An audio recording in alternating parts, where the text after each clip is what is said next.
आज के इस वीडियो में हम लोग जानेंगे कि यूपीएस क्या है, यानी कि भारत सरकार ने यूपीएस को जो मंजूरी दी है 24 अगस्त 2024 को, ये यूनिफाइड पेंशन स्कीम आखिर है क्या, इसका लाभ किसे मिलने वाला है।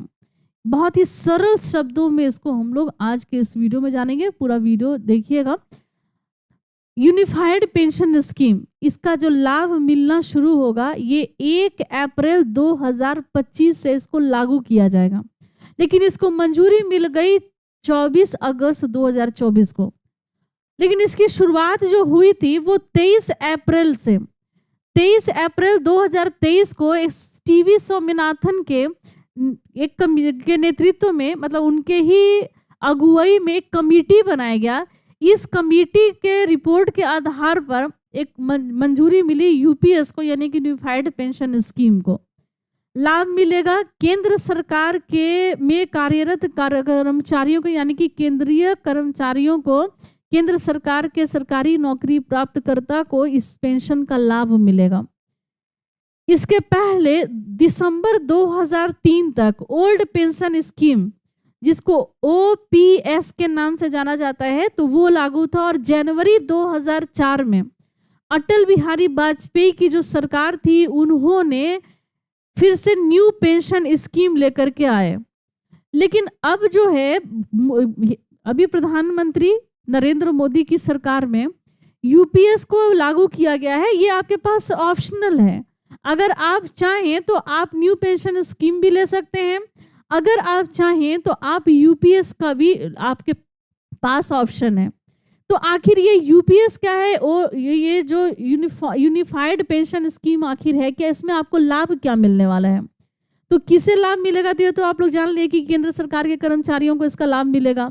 लेकिन क्या लाभ मिलेगा, तो जैसे कि अगर जो बेसिक पे है, और वो बेसिक पे कब का, तो आपका जो, अगर आपने सरकारी कर्मचारी के रूप में अपने 25 वर्ष या उससे अधिक दे रखे हैं, तो 25 साल या उससे अधिक अगर आपने दिया है, तो फिर आपका जो आखिरी वर्ष का, आपकी नौकरी का जो आखिरी वर्ष है, उस आखिरी वर्ष का जो बेसिक पे है, उस बेसिक पे का 50% आपको क्या मिलेगा, तो पेंशन मिलेगा।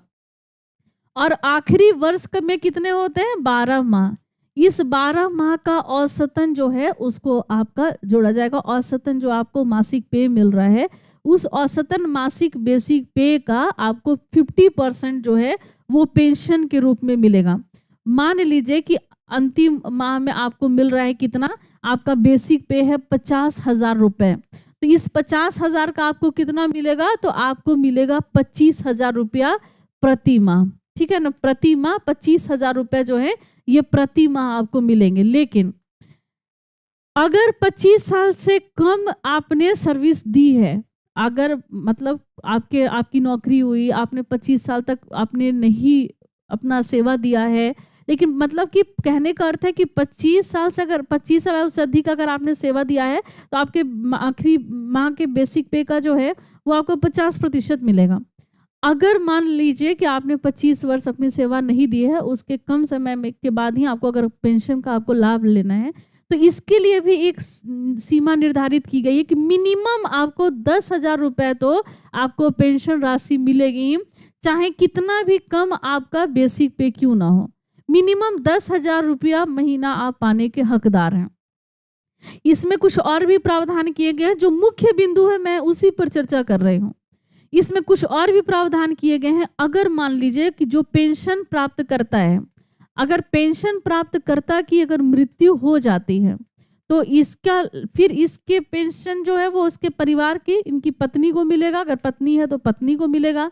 तो इस पेंशन का कितना राशि जो इनको पत्नी को जाएगा, तो मान लीजिए कि अगर कोई व्यक्ति पेंशन प्राप्त कर रहा है, कितना 100 रुपया इसको पेंशन मिल रहा है, तो इसका 60% जो है वो इनकी पत्नी को दिया जाएगा। ये भी यूपीएस में इसको तय किया गया है कि 60% पेंशन का 60% जो है वो उनकी पत्नी को मिलेगा। साथ में ये महंगाई भत्ता जो है वो तो जैसे बढ़ती है वो बढ़ते रहेगी।